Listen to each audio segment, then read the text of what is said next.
Welcome to episode 103 of I Thought I Knew How, a podcast about knitting and life and all sorts. I'm your host, Anne Frost, and this episode was recorded on June 26, 2023. I have an interview to share with you today with Merrian Holland, one of the contributing designers of issue 3 of the Journal of Scottish Yarns.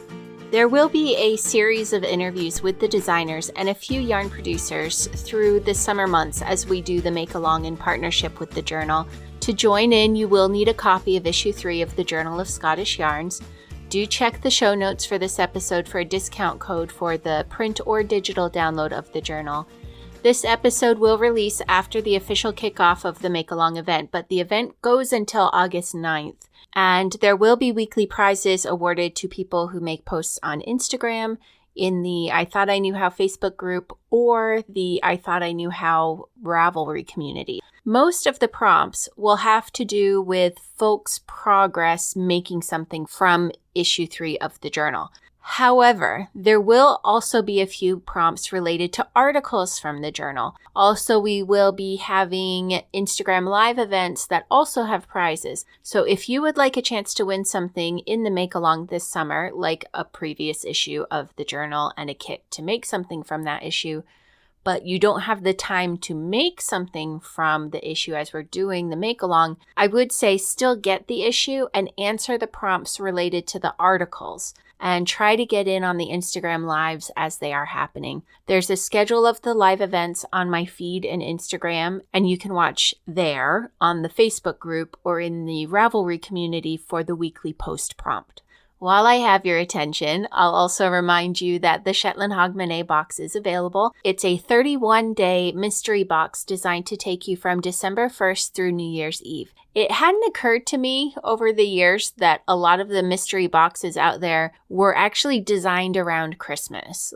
I knew they were Advent style and they were December 1st to Christmas Day, but it hadn't occurred to me how many of them are actually Christmas themed and how sometimes it might seem like it wasn't really Christmas themed. It was just 25 days. But then when you got it, you would find there was Christmas stuff involved and how, some people aren't comfortable with that. So when I decided to do these boxes, I decided to focus on New Year instead. So this year's box has a total of 30 days of full-size 25-gram fingering weight wool from 5 different Shetland yarn producers and a 31st day where you will receive a pattern that calls for all the yarn in the box and a selection of gifts from and about Shetland. In addition to those extra days, the price for the box also includes shipping anywhere in the world. Learn more by visiting ithoughtIknewhow.com and using the link to the store, or just follow the link in the show notes. Now that I've addressed everything I need to, I'm going to introduce the interview. One of the great things about hosting a make-along with the Journal of Scottish Yarns is that I've been able to meet a whole other group of designers and yarn producers who are involved with the issue. Merrian Holland and I met the other day and spoke of her crafty progression from graphic designer to replica jewelry product design to crochet teacher and designer. Her story spans 2 countries and touches on sustainability and informed purchasing and fiber crafts as community art. I chose 3 projects for the make-along without realizing that 2 of the ones I chose were designed by Merrian. So I was happy to have a chance to pick her brain a bit before I got started on them. Do enjoy my chat with Merrian, and I'll see you on the other side. Merrian, thank you so much for coming on the show with me today. I'm so glad to get to talk to you in a longer stretch. Yeah, well, thank you. Thank you for inviting me. I'm really, really pleased and excited to chat to you. One thing, I always start with the same question with, 95% of the interviews I do, and that is, how did you get started in fiber crafts? Well, when I was really small, I moved to Germany with my family. My dad was a bit like one of those Auf Wiedersehen pet people.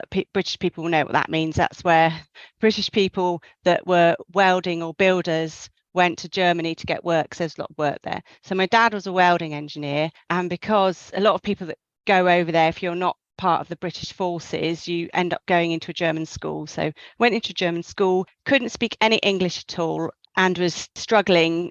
But I had a really, really lovely kindergarten teacher called Frau Fennick, and she taught me how to knit. So I learned how to knit before I could speak German or anything really. But yeah, so that's how I learnt. And then later on, when I came back to the UK, my mum taught me to crochet. And then I didn't actually do anything for a very long time. And I think I wanted to have a knitted shrug for a wedding, and I couldn't find anything. So I tried to knit something, and it went horribly wrong. But that's really where it all started again, when I think I was probably about 30, maybe a bit younger. Yeah. When you were learning in school, Yeah. it sounds like you got it early in kindergarten, but Yeah. was knitting taught in the schools in Germany at the time? I'm not really sure whether that was a standard thing or whether that was just kind of a last resort for her, because she would struggle to communicate with me because she couldn't speak English and I couldn't speak German. So to be honest, I wouldn't really know. I mean, I know it is definitely in a lot of Scandinavian countries, but whether it was in Germany or not, I wouldn't know. I don't really remember. So knitting came first, which is Yeah. interesting because I'm having you on as a crochet designer. Yes. Contributor to the magazines, to the Journal of Scottish Yarns, and we'll talk more about that towards the end. But I know you've had quite a creative journey in your life, starting in kindergarten, it sounds like, and where we are now. And it's sort of taken quite a few twists and turns. So you started with knitting. Yes. And then you studied art in university. Do you want to tell us about that? After A-levels, I actually went to art college at Falmouth School of Art for 2 years. I didn't really know what I wanted to do, but then I ended up specialising in graphic design. So I then went to Southampton and did some weird modular course where I did graphic design, illustration, animation, German for business, a bit random, and then history of art. And then in the final year, you kind of focused on the one thing you wanted to do.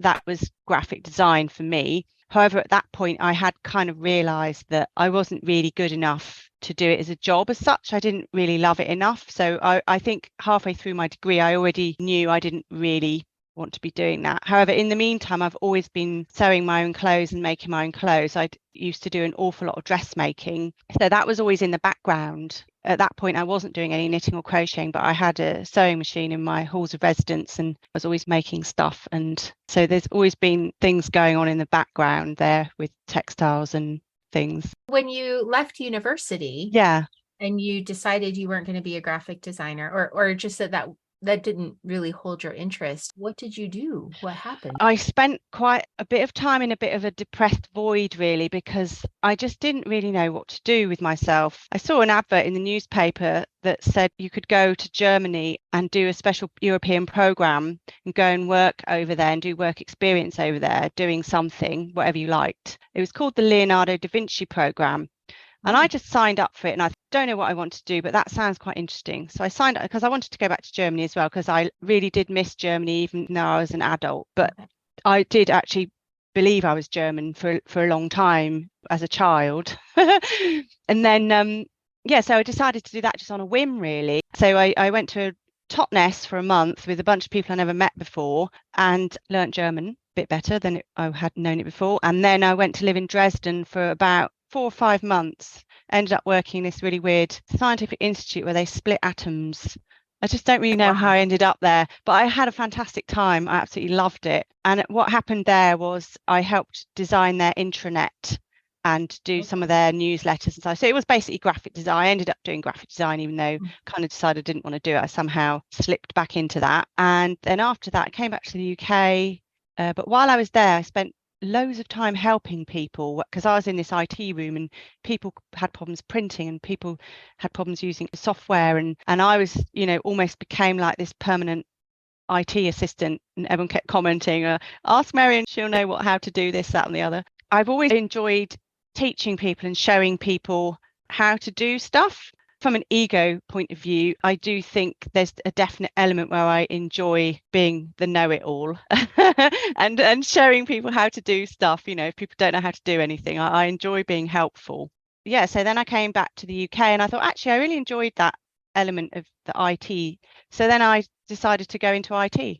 And I became a Millennium Compliance Officer. That was my official role. I went around testing people's computers.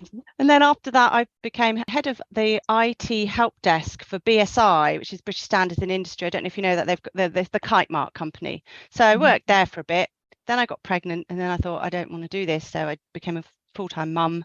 And it was really after that, getting another part-time job, that I got into by accident, the jewellery design again, because I was then a PA for a director of a costume jewellery manufacturer. And then he suddenly discovered I could draw, even though he'd obviously read my CV and seen I'd gone to art school, because he was having problems communicating to the factory how a certain customer wanted design to look. So, and then I sort of slipped into product development, did a lot of stuff for shopping channels. I call it product development rather than design, because they're very specific about how big, how much they're going to spend. That the money is the main factor, and obviously there's certain elements within the limitations of costume jewelry, because it's cast metal rather than like silver or gold, which can be manipulated. It's very brittle, so there's limitations to it. So I became an expert at that. You knew you wanted to do something creative. You had that impulse. Yes.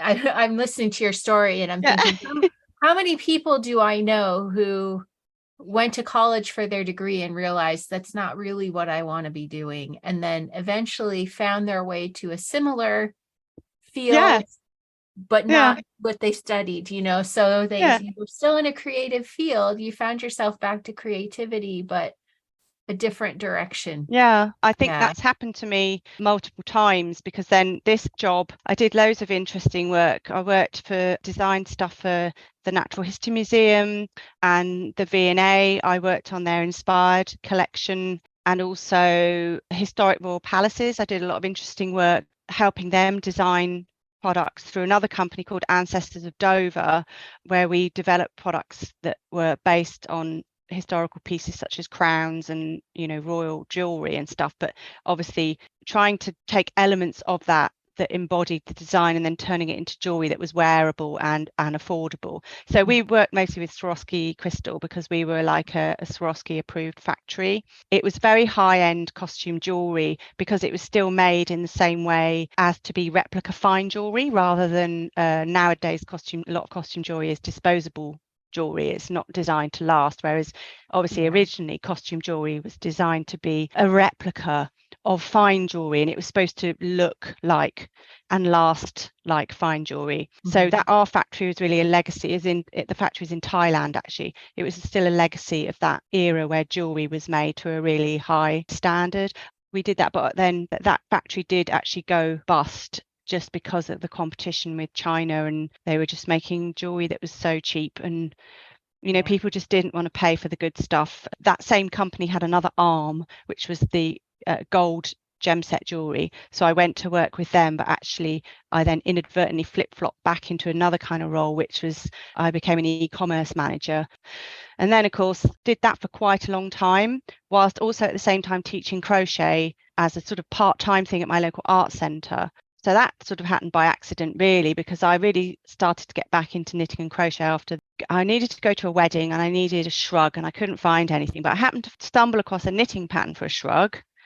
So I tried to knit it, and it was just a total disaster. I had absolutely no clue. But then, of course, I went into the rabbit hole of Ravelry then, and then I was like, oh yes, I love it. So then that became a hobby, and then the crochet as well. And then and then that side took on a life of its own as well. Once I started teaching at my local art centre, it sort of became a bit all-consuming, really. So are you still working in tech, or are you fully designing and working in the crochet? So I stopped working as an e-commerce manager in June last year for various factors. I haven't been very well. I thought it was all stress related, because I really hated. I started to feel like I was becoming a real part of the problem of trying to make people buy stuff they don't really need. I do have quite bad anxiety about what's happening to the world, about late stage capitalism,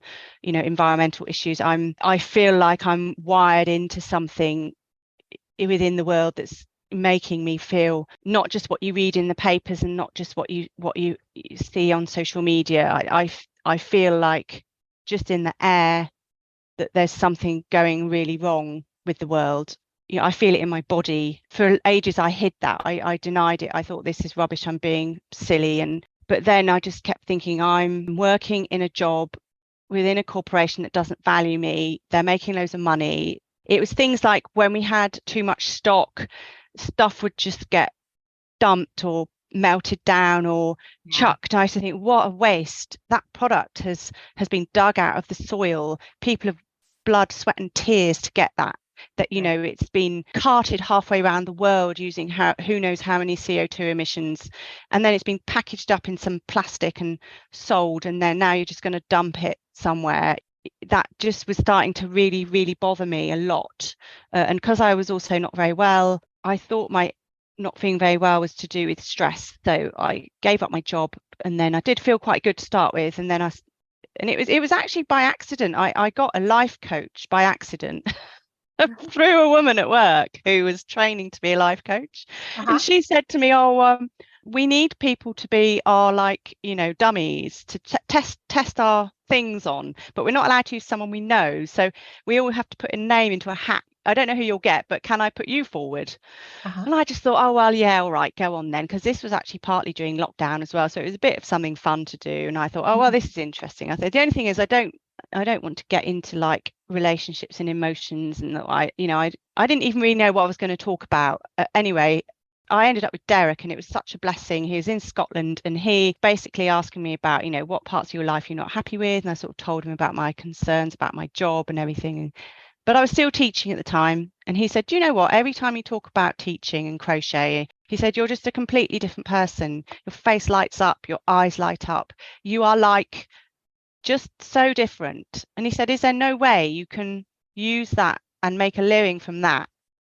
First of all, I was like, oh no, I can't do that. That's ridiculous. And then the more I thought about it, and obviously he was coaching me, and I just thought, well, why not? Why couldn't I do that? Why can't I? So, he's still coaching me, and I just feel, I just think that was the right thing. So I've gone back into more of a creative thing for the minute. Might go back in something else again, who knows? But yeah, so flip flop, yeah. Am I in a flip or a flop, depending which is which? So yeah, and it ties in with a lot of the environmental stuff as well, like making people more aware of what it takes to make clothes, especially crochet clothing. Sometimes you can see something in a shop and it's like 20 quid, and you just think, well, something's not right here. Somebody suffered in multiple ways, but you to be able to charge 20 quid for a top that I know probably took about 15 hours or to make, so part of what I do when I'm teaching is also educating. Well, but some of it comes around naturally. Often people have a few classes and then they sort of mention about, don't know how stuff in the shop is so cheap, and I'm like, well, it shouldn't be.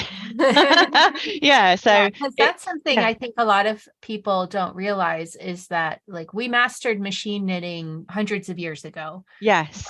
There's no machine that can do crochet. So when you see crochet, that was done by hand. By someone probably working out of their home. If you were to go to their home, you would not want to live in that home. It's the rate that they're being paid for creating that boho inspired vest or whatever. If you think about it, that person is probably crocheting nearly all day long. They might be crocheting for 8 or 10 hours. I mean, can anybody imagine? I mean, I know some of us have probably done that at some point when we're really into it, but you wouldn't want to do that every day of your life. Probably in horrible conditions. I mean, the RSI and stuff they must get, it must be terrible, really. Oh, for sure.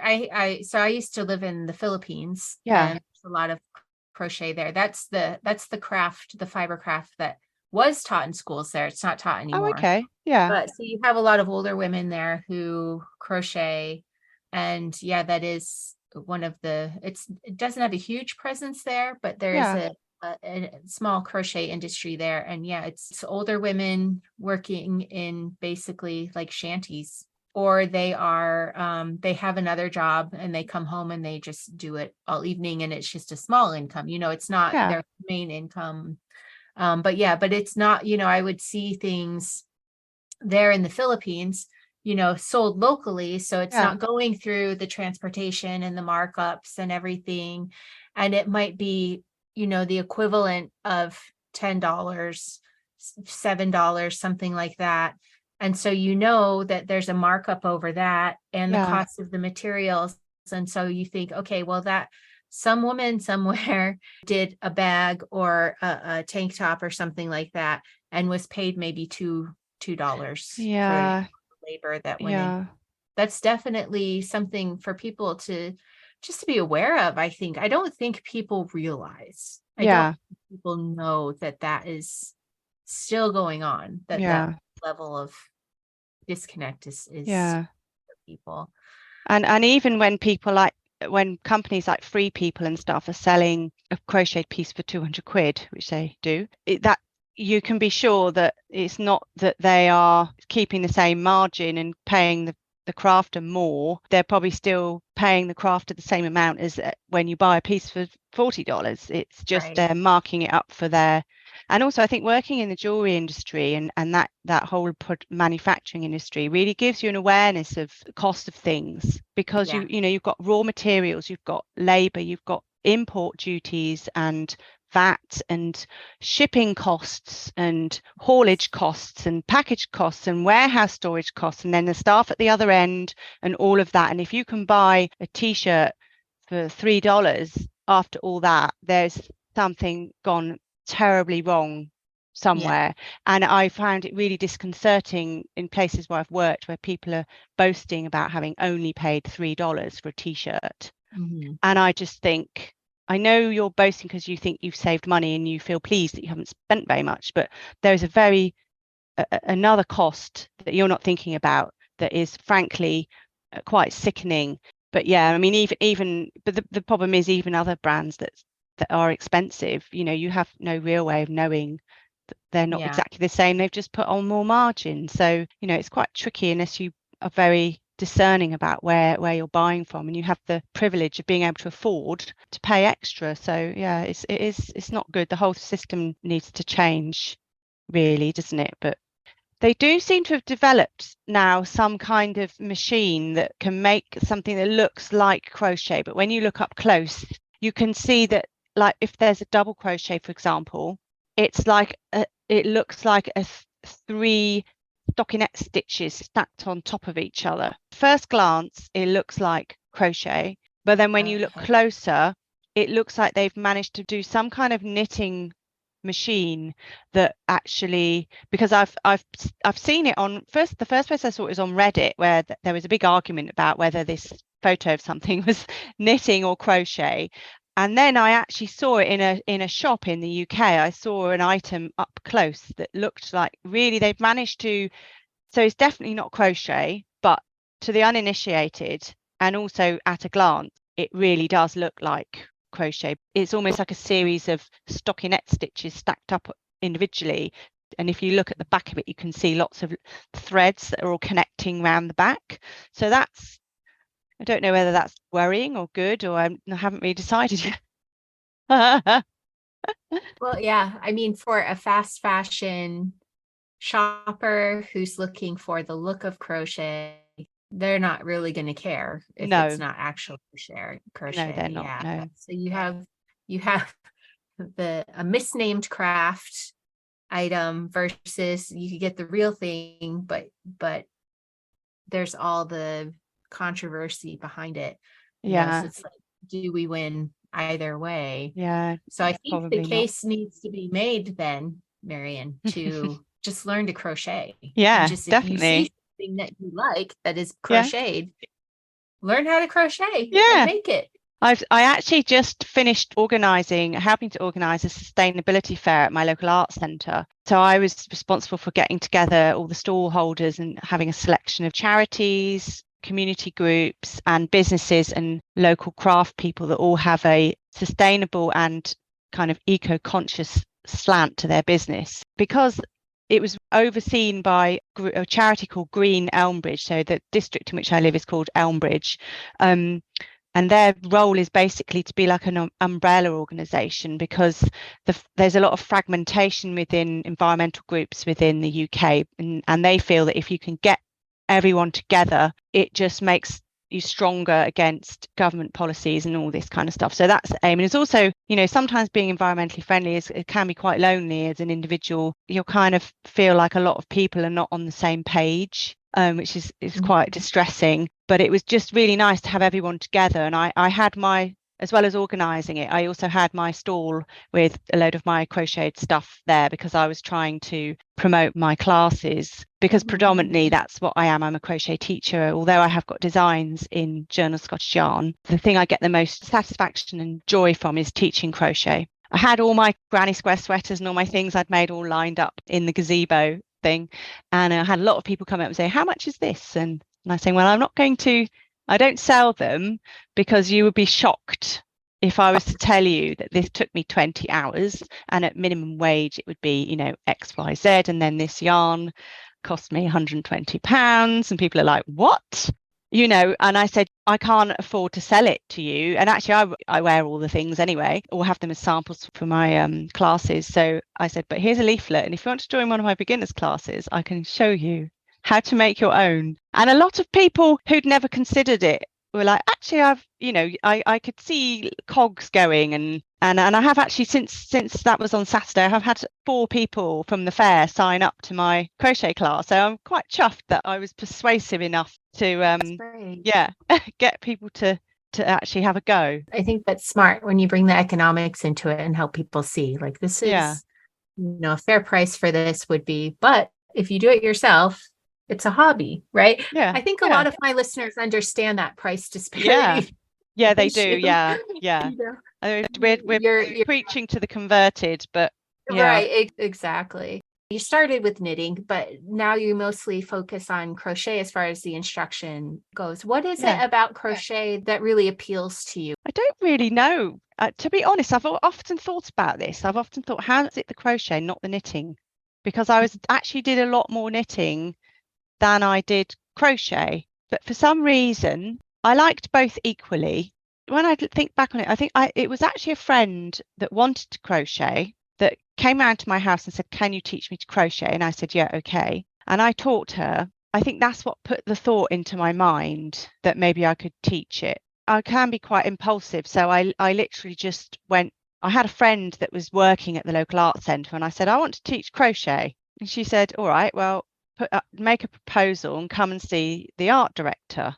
So I went to see him. Actually, my initial thing was I just wanted to run a crochet club. I just wanted to like a knit and natter type thing. And he said, well, we can't really do that because our funding that we get for some of our arts things, it has to be educational, otherwise we don't get the funding. Said, if you can teach crochet, then you can start a class. So I hadn't really thought about that as such. And I thought, okay, yeah, I'll do that then. I'll be a teacher and my group will be called the Riverhouse Hookers. He was like, that's great. And then I've been there ever since 2014. I've taught there. And actually we had a anniversary exhibition at the Riverhouse Arts Centre a couple of months ago. And they had every single programme from the beginning of the Riverhouse and I actually found the programme that had my very first crochet lesson in it in 2013 when I first started teaching there. It started off with me teaching one 5-week course of learning to crochet, and then none of them wanted to stop. So then I had to carry on and think of something else. Then I did another beginners class and none of them wanted to stop either. So then I had a regular 2 classes a week that went on for quite a long time. I've taught for other entities as well. So I've taught for the WI, the Women's Institute. You've been involved with the Journal of Scottish Yarns from the beginning. 5 patterns in 3 issues. And I would love to talk about those patterns for a few minutes, because one thing that we were talking about before we started recording, because I had a year or two when I was designing in crochet and the items we're going to talk about, they're so wearable. And how I think a lot of people have a negative opinion of crochet because they haven't really looked at it recently. We were talking before about how a lot of the older designs maybe they didn't match the right yarn with the project idea, or you wouldn't necessarily end up with something as wearable as a knitted item, for instance. Yeah, that's right. I've often wondered about that because quite often I found it frustrating that I enjoyed crocheting, but when it came to finding designs I would wear, it was often the patterns, not always, obviously there's always been good crochet designers, but in general there've been things that we're using quite thick yarn, and then as you said, once you've made it, the drape isn't very good and they're unbearably hot. I find a lot of crochet clothes that are knit with anything higher than double knit are fine if you're in Arctic conditions, but unless it's very lacy, it becomes quite unwearable and also incredibly heavy because of it generally speaking, using up a lot more yarn. And I also found that a lot of the finishing techniques, there was a lack of finesse in the design and the shaping, and in part that is due to some of the limitations with crochet. I mean, it's definitely not as easy in a lot of instances to shape and grade. In fact, grading crochet can be a complete headache, to be honest. But then obviously I was also a knitter, and I consider myself a reasonably advanced knitter. I've made quite a lot of nice things that are fitted, and I loved all the new knitting in the round, continuous knitting, all this, how that on through Ravelry and some designers, that's really completely exploded into masses of really fantastic designs that fit amazingly and are just, the choice of designs in knitting was just amazing compared to crochet. I mean, luckily crochet I feel has massively developed in thanks to specialist publications and just some really fantastic designers out there. But I think it's because my designs are often wearable because it is really something I want to wear. I felt like a lot of crochet garments was just almost like making something for the sake of it, that it doesn't really have very much shape, and it's how quickly can I make it. And this sort of, I think there is a kind of link between people that like to make things really quickly and crochet, whereas knitting is considered to take more time. And maybe it's because I like knitting and it doesn't bother me that it takes more time, that I'm happy to crochet in a finer gauge, which takes a little bit longer, but the resulting fabric I find is much more wearable and drapes better, and you can get a lot more shaping in when you've got a smaller gauge, I suppose. I really love crocheting with finer yarns and luxury yarns, because I think a lot of the time there's this sort of connection with crocheting in acrylic, which it has its place. I'm a self-confessed yarn snob, so I'm not a massive fan of acrylic. And also I find that for clothing, the drape with acrylic added together with crochet is terrible, really. I don't enjoy wearing anything that's been made out of acrylic because it doesn't drape very well. I think there are some quite premium acrylic brands maybe nowadays that have a slightly better drape, but I think I've left that. It is a privilege to be able to afford natural fibres and hand-dyed yarns and all of that kind of stuff, but I justify it by saying I don't smoke or anything, so if I want to spend £20 on a skein of yarn, then I'm allowed to. So I am no fan of acrylic, and I make no bones about that on the podcast and talking to people and stuff. I do think they have come a long way with variety in acrylic as far as like softer instead of just scratchy. But I have appreciated that a lot of, I don't know about there, but a lot of sort of the big box craft stores here are carrying wool and cotton and things like that now, that if you wait until there's a sale or you have coupon, then it's as affordable as the acrylic, and it really does make a difference. My mother made a shawl for herself when I was little, and I have some pictures of her wearing this shawl that it's just 3 granny squares, massive granny. I still have that, like that shawl. It's just sort of lived around, but it was acrylic, so stuff had happened to it, like I think bubble gum got into it at one point, like it's not something you want to wear. So I decided to remake it, and I had, because of the podcast, I had the offer from one of the wool producers here in the States to get a sizable amount of yarn for a project, and so I was like, well, perfect, I'll use that for this.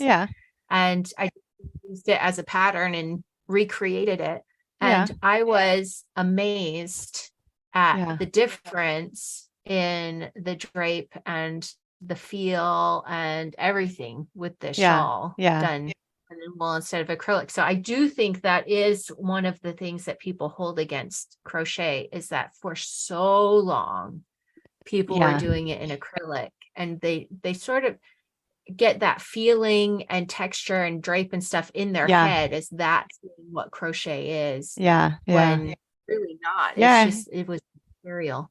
I think what you're saying is completely true, because on Saturday on my stall, I had a top that I've recently finished made out of 3-ply Lithuanian linen, and it's crocheted with a 2.25 millimeter hook, and people were just touching it, looking at it, and sort of in awe that is this crochet? Because their perception of crochet is so different, that when they see something like that, if you see it in real life, that linen lace, almost always not lace weight because it's 3-ply, but it's very fine in the crochet.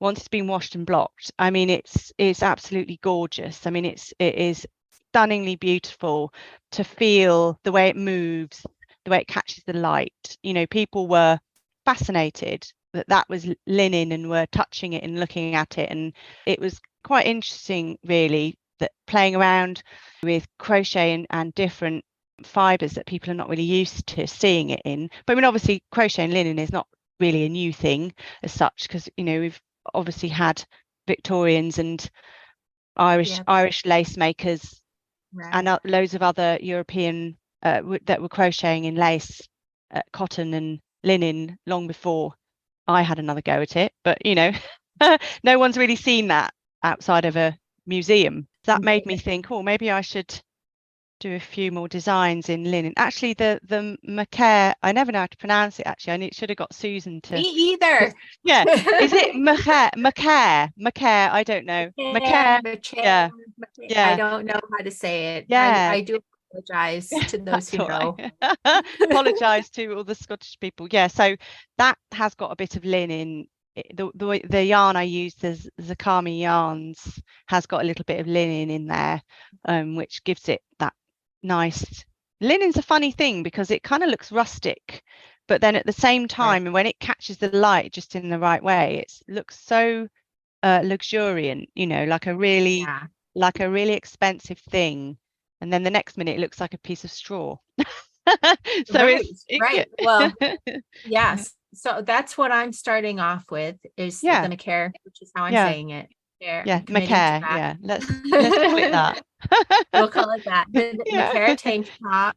One of the things with the make along was that, you know, we'd love if people would use the yarn that was recommended, but we also know shipping and wanting to support local yarn makers and stashes, and so we said you could substitute. So I was going through, and I didn't have enough of like a wool blend to do it. So I was going through and trying all sorts of different things. And I ended up swatching 7 times with 7 different yarns. That is dedication. It was dedication. So I'll tell you about the first one at the end.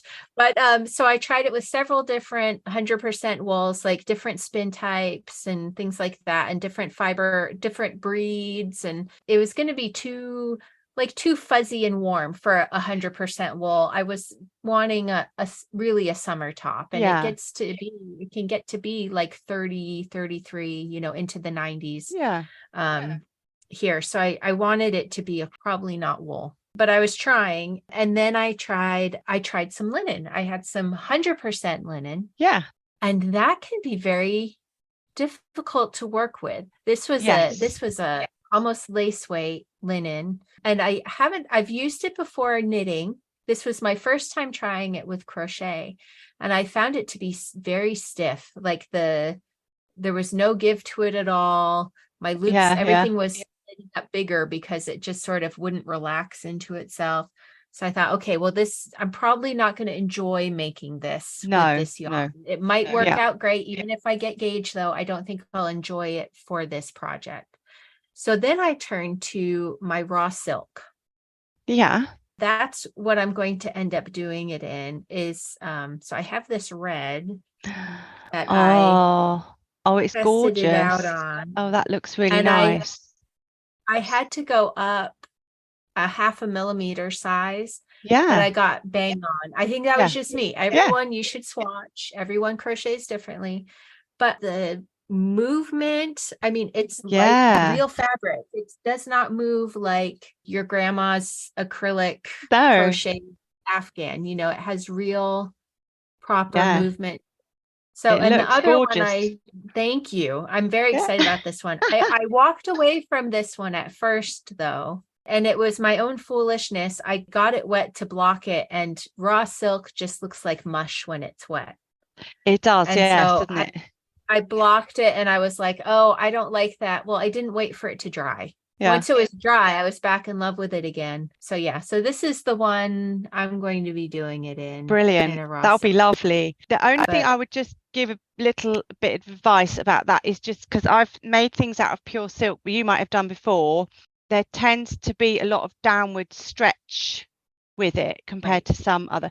So the only thing I would watch out for, because you're working from the shoulder down, is that you could, once you've washed and blocked it again after you've made it, you might end up with quite a large armhole. I'm only saying that because I've got another top, actually. It's probably like the precursor to the top for this Journal Scottish yarn. I made it out of a silk blend, and I swatched it and everything, and it was like a chevron stitch, like a tank, again, top down. It turned out a bit risque though, because it was like a feather and fan in crochet. It was very, very see-through. So I thought, I do love the shape, but I don't like the hole. But because it had a high percentage of silk in it, even though I did everything perfectly to the swatch, once it had a considerable amount of fabric hanging, because it really pulled, and then the armhole became really a bit too big. Okay. So I think you should be fine, because the stitch is quite a dense stitch, even though so I was kind of aiming for a fabric that wasn't see-through, because I wanted it to be a next to the skin kind of top, whereas a lot of I prefer, my favorite thing is actually working with motifs. So a lot of the crochet tops I make with motifs, you definitely have to wear something underneath it. Otherwise they're a bit nipply. So I thought I want to make and design something that is next to the skin, but it might a little bit of see-through, you know. I would recommend wearing a skin colored bra under it or something, but you know, it for all intents and purposes, it's quite a solid fabric for crochet. So that's why I utilize my favorite, what is I think is a quite underused stitch with it, which is the extended single crochet, or in UK terminology, that's an extended double crochet. So weirdly enough, although I'm British, I do teach in American terminology, and all my designs that are not through Journal Scottish Yarns, I also do those in American, and it's purely because the percentage of British crocheters is tiny in the grand scheme of the world, and it's only really the New Zealanders, the Australians, and the Brits that use British terminology. And I would say about 98% of all patterns you find online are what I would call international terminology, which is US. And when I look at my stats on my YouTube and my website, only 3% of my visitors are from the UK. So it doesn't really make sense for me to do it in British terminology. But some videos I try and, or when I'm teaching, you know, I do often reference both, just so that people are aware. I explain it all to them and say, I'm going to teach in American, and halfway through something I'll say double crochet 4 times, and in British terminology that's treble crochet 4 times. Right. So they get sort of drip fed a bit of both. Well, you know, indoctrinated into the American terminology, and then I drip feed them a bit of British just to keep them on their toes. Yeah, so that is something to keep in mind, is that all the crochet patterns in the journal are in British terminology. Yes, and they are. I did realize that as I got started on this. Yeah. Wait, hopefully not done too much. Pull that out. Let's get back to that. Basically, it's sort of like one step lower, right? Like we're one step lower than the British. So treble crochet in the UK is double crochet in the US, and a double crochet is a single crochet. Yeah, I know it was before spreadsheets and stuff, but I always imagine it's like someone cut and pasting a column of information, and they pasted it back in the wrong place. Yeah, in some ways I think the American terminology makes a bit more sense to me. Double crochet makes more sense. The American terminology makes more sense. Don't know why, but there. Yeah, I agree. So the macaire tank, as you were saying, it starts at the shoulders. Yes. And you construct the front right, front left, and the back. Yes. And then join all of that together and work the body from that point. Yeah, so that's right. I think that's brilliant, because that makes it, I mean, either way you can try on and see how you go. But yeah, you can sort of see, as you were mentioning, like the weight of the garment itself. You're building from the top down, so that weight's getting added on, and you can get a sense of any stretch that's going to happen. I'm very that's excited right. to get started on this. Yeah, so it's worked from the shoulders down, and then there's some foundation stitches are used to join the front neck and the back neck, and also there's a little bit of foundation stitches going under the arms. So there's no seaming as such, because even when you start the shoulders, you do the back first up to the point before the arms, and then you do the front, but the front is literally just worked into what you've already done further. So there's a little tiny bit of a slope as well on the shoulders, so it's not just a straight, there's a tiny bit of sloping. Which is then great. As you were saying before, a lot of crochet garments are very blocky, so it's nice to see the added shaping. And you added an option too for some waist shaping. So it doesn't need to just be a straight up and down.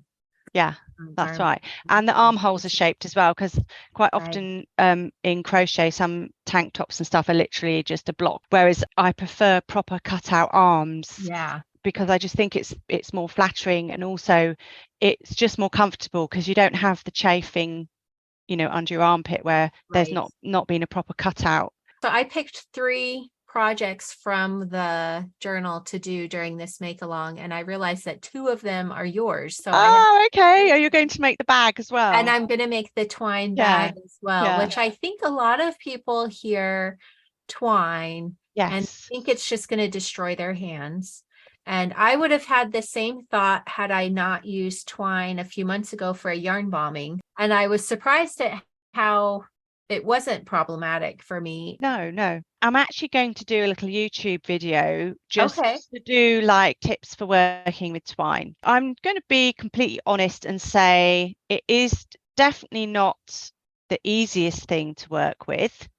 It's not like picking up the softest piece of cashmere and crocheting with butter. It is obviously a very quite unprocessed to what most people are used to crocheting with. However, what I would say is you have to kind of get into a slightly different mindset with it. You can't expect to pick it up and crochet super quick and super smooth like you do with your favorite cotton yarn or something. You do have to be slightly more deliberate about what you're doing, a little bit more careful. It's definitely a lot slower, and it's almost like your hands need to acclimatize a bit. So even though it's like a really small project, if you were using Aran weight cotton or something, which you could substitute if you really couldn't use the twine, you can't get hold of twine or something, you can substitute it for, I would say Aran weight cotton's probably a good substitute. Bag would be a bit more floppy, although if you're a seasoned crochet, you could probably knock that bag out in one evening. With the twine, you're just not going to be able to do that. You might just have to pace yourself a bit more, and it is kind of like you're just building up a little bit more muscle in your fingers. So it's good if you need a bit of occupational therapy in your fingers. This is like the perfect project. It's great. It's not, I don't want to be dishonest and say, oh, it's super easy, because it's not. But at the same time, I've made 3 of those bags now, and I've really enjoyed it. And it's almost like you just put yourself mentally in a different category for crocheting. The crocheting with twine is slightly different. It feels different. It's definitely takes a bit of getting used to, but it's so worth it. The finished product is just lovely, and I really like the smell of it. And I also say that obviously it's specifically designed to be used outside. Really, it does shed quite a lot, so I would either use it in a well ventilated room or a big room. Sometimes I've been sat here in my room, and it sort of gets up your nose and stuff. So I'm sure it's not harmful because it's a natural fibre, but still it's best not to inhale it.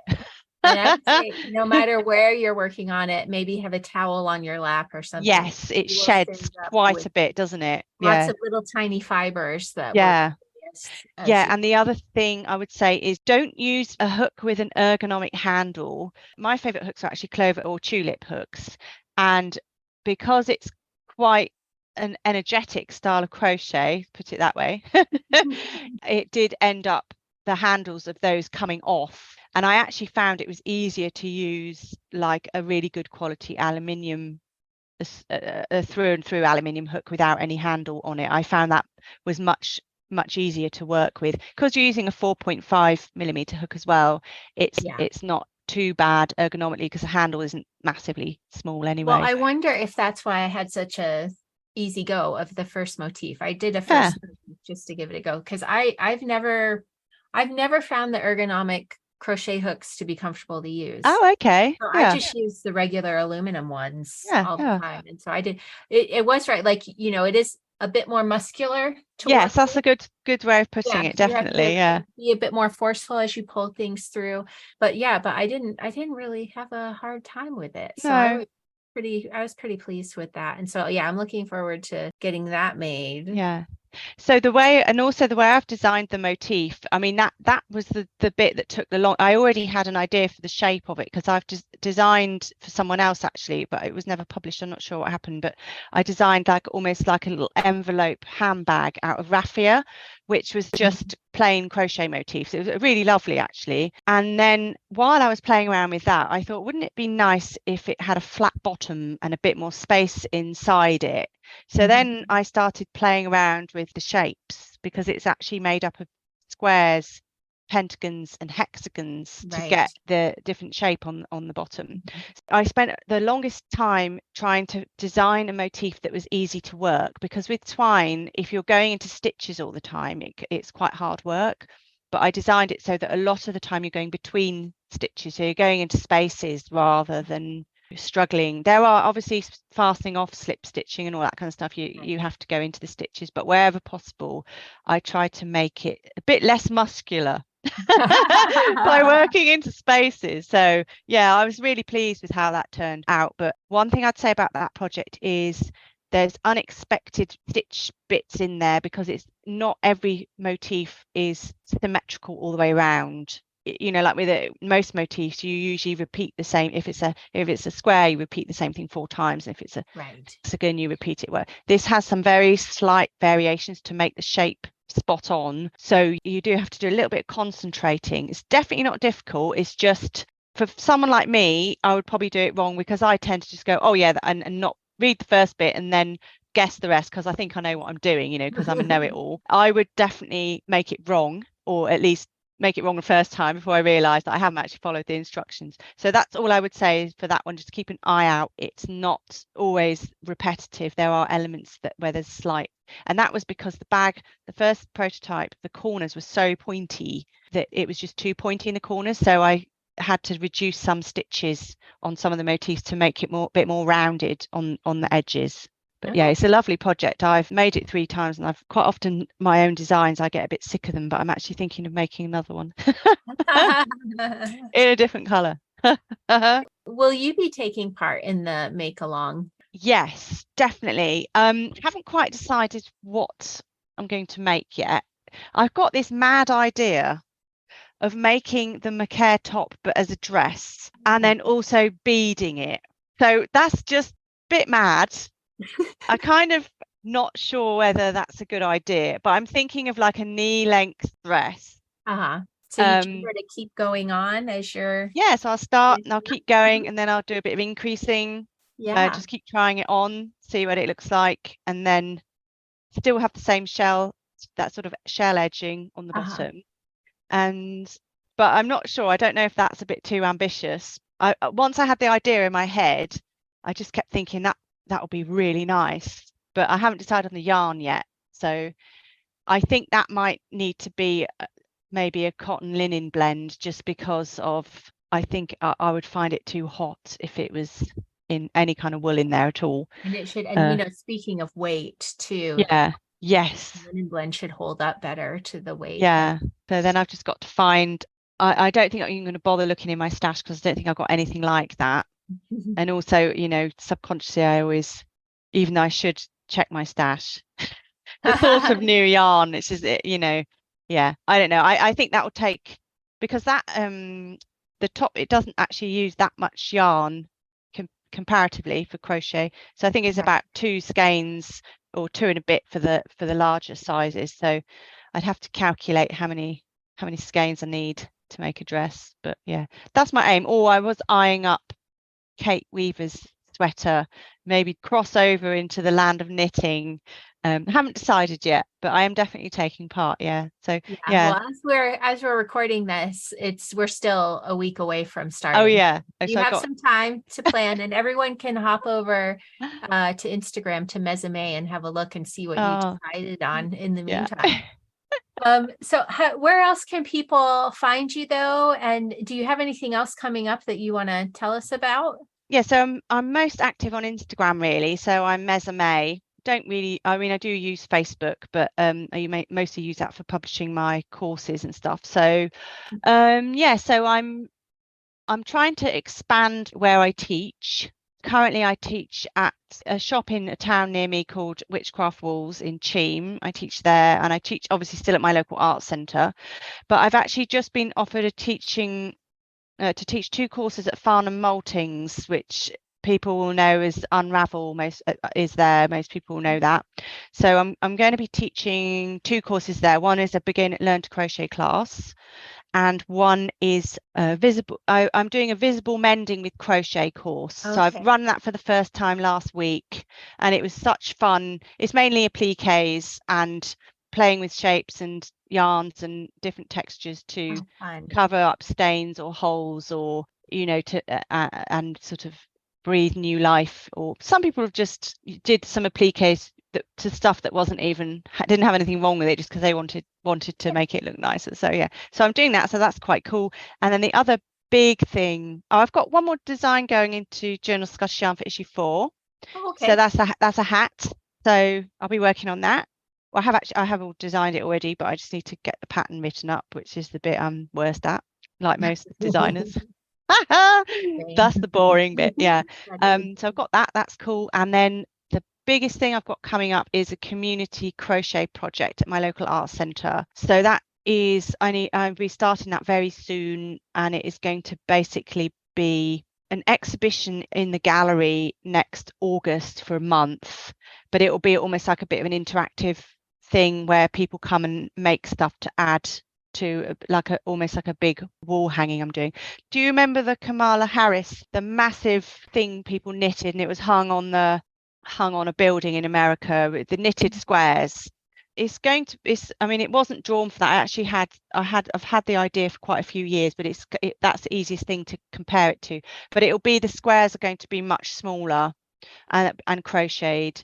It will be just a massive runner round the gallery, almost like a really long tapestry made up of tiny squares, which will all be made by myself and members of my crochet groups, and local people will come in and I'll teach them how to crochet and make these squares, and we'll put them all together, and it will depict a scene, obviously quite low res because the square's quite high, it's a bit like pixel art.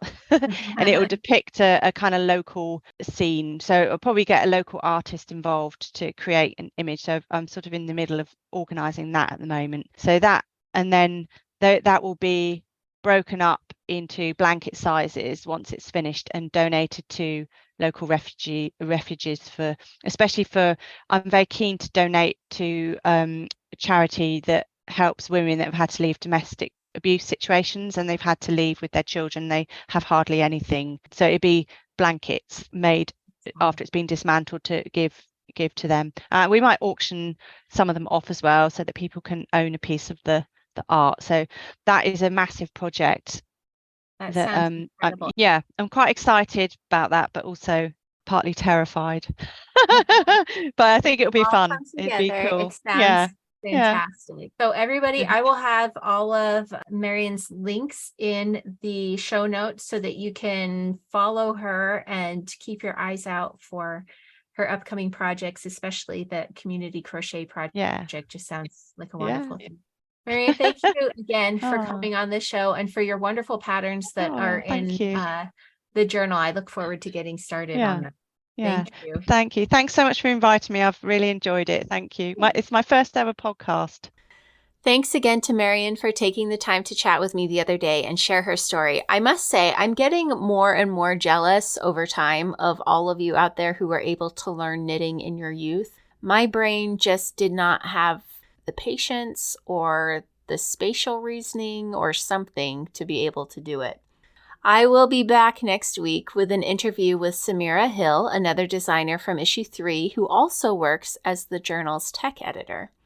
In the meantime, thank you for listening and knitting with me for a bit. The show notes are where you will find links to everything mentioned in the show, so be sure to check those out. Find me on my social media accounts as I Thought I Knew How, except on Twitter, where it's just Thought I Knew How. The groups on various platforms are all called I Thought I Knew How Podcast. Until next time, may you be blessed with stitches that never drop, yarn without joins, and plenty of time to knit.